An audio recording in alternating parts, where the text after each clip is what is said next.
What up, Logan, Taekwon Crypto. And today I'm bringing you an edited version of an interview I was asked to be on. Super grateful for the opportunity with A Side of Chaos podcast. Basically, we had this great conversation about NFTs, what they are, where they're going.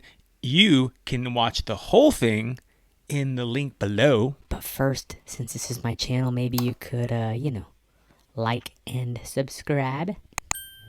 And then immediately after doing that, check out the description. I'm going to have links to their podcast, their Twitter handles, the real_KS1 for his invitation. Anyway, all of their stuff is going to be down below. So check it out. In the meantime, here's a quick 5-minute breakdown of my favorite moments from the episode. And hope you guys enjoy.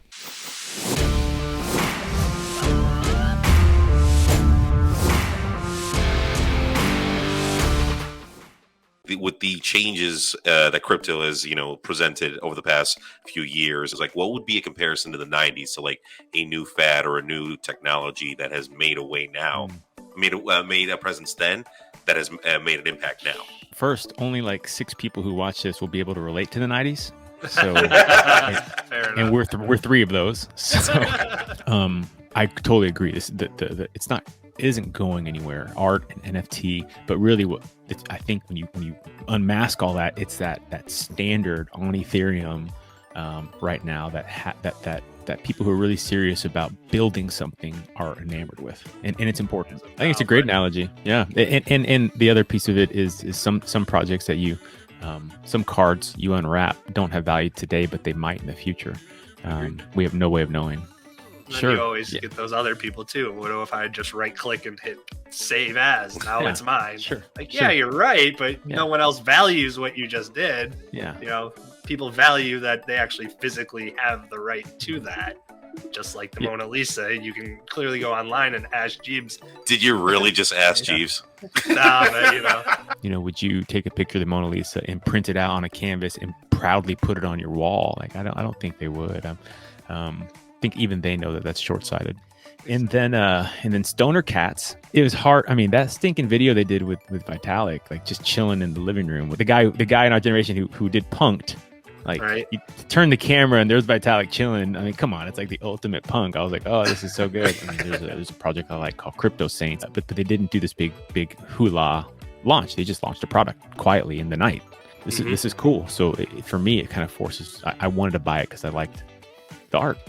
Exactly. So I want to understand exactly in regards to the gas. An analogy that I've never used, and see if this plays out, might be you're trying to get into a nightclub.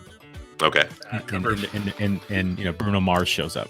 And so now all of a sudden, as long as the nightclub's open and it's a basic night, the line's 1-to-1, people just flow in. And all of a sudden it's popular and people are flooding in. Well, the Ethereum door, only allows at best 40 transactions per second. So the problem becomes which 40 are coming in. But we all know from Hollywood movies, there's that guy who comes and he tips the doorman and that guy gets in. So while the 40 are trying to jam through, imagine just everybody keeps coming in and tipping the doorman. And so by paying more by ramping up the gas, I can keep going ahead of the line. I think the reason Mark Cuban is such a bull, he loves market disruptors. And the NFTs right now are disrupting the way everything else has been done for eons and eons. What's stopping let's say The Simpsons or Family Guy to drop an NFT from season 2 or a clip of Peter just things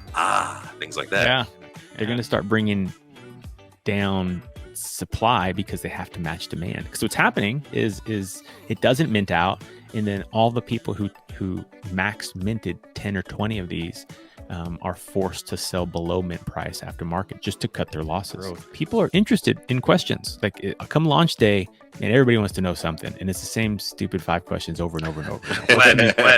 What's the mint price? What's the max mint? Is there a contract? When moon? Is the team anonymous? I don't know. Yeah, it's the same 5 questions. But if those questions aren't coming in, and the Discord member count is even above 2,000, like, man, it's a scam. It's just such a scammy project. Like, just get out of there. So the biggest takeaway, I think, it's not sexy, is to find something you like, jump on their Discord, and just talk to people. Pick one thing in crypto that you want to learn about and go into that one thing. the process of doing that will unlock everything else.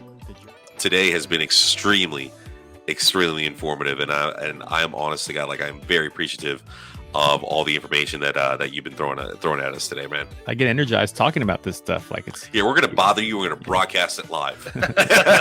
Anytime, man. Let's go. I mean, I get energized talking about this stuff. I think it's important.